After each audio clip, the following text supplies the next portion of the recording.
এই যে ফাঙ্গাল ইনফেকশনের লক্ষণগুলো প্রকাশ করার কোন পর্যায়ে একজন রোগী ডক্টরের নিকট যাওয়া উচিত বলে আপনি মনে করেন? হ্যাঁ, ধন্যবাদ। যদি কোনো রোগী মনে করে যে তার ফাঙ্গাল ইনফেকশন হয়েছে, আমি মনে করব তৎক্ষণাৎ তার ডাক্তারের কাছে যাওয়া উচিত।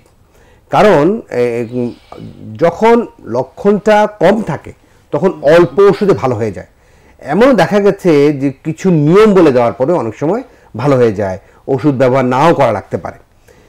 কিন্তু আমাদের সমস্যাটা যেটা হচ্ছে সেটা হচ্ছে আমরা সাধারণত ফার্মেসি থেকে ওষুধ কিনে খাই, এবং ফার্মেসি থেকে ওষুধ কিনে ব্যবহার করার কারণে অনেক সময় দেখা যায় যে রোগের যে লক্ষণের যে স্বাভাবিকতা এটা হারিয়ে ফেলে, যার অস্বাভাবিক লক্ষণ হিসেবে যখন ডাক্তারের কাছে আসে তখন রোগ ধরাটা খুব কষ্ট হয়ে যায়, এবং সেই অবস্থায় অনেক সময় চিকিৎসা দেওয়া খুব ডিফিকাল্ট হয়।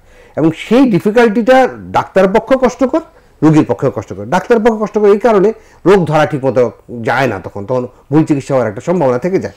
আর রোগীর জন্য যেটা সমস্যা সেটা যেহেতু রং মেডিকেশন আগে নিয়েছে বা উল্টো সমস্যা হয়েছে, সেক্ষেত্রে দীর্ঘমেয়াদী চিকিৎসা লাগে এবং অনেক চিকিৎসা লাগে। সেক্ষেত্রে রোগীর শারীরিক সমস্যার সাথে সাথে অর্থনৈতিক সমস্যাটা একটা পড়ে যায়, কারণ অনেক ওষুধ লাগলে ন্যাচারালি তাকে এটা কিনতে হবে এবং তার খরচও বেড়ে যাবে। এই জন্য যখনই লক্ষণ দেখা দেবে, সন্দেহ হবে যে এটা আমার হতে পারে দাউদ, আমি মনে করি সেই ক্ষেত্রে তাড়াতাড়ি একজন ডাক্তার পরামর্শ নেওয়া উচিত। প্রথম দিকে যে একজন জেনারেল প্র্যাকটিশনার কাছেও যেতে পারে, আর জেনারেল প্র্যাকটিশনার যদি মনে করে যে না এটা একটা কঠিন, তার সেজন্য স্পেশালিস্টের কাছে যাবে। তবে কখনোই ফার্মেসি থেকে ওষুধ কিনে ব্যবহার না করে তার অবস্থান অনুসারে সে ডাক্তারের কাছে যাবে, বা ডাক্তারের কাছে যেতেই হবে তাকে।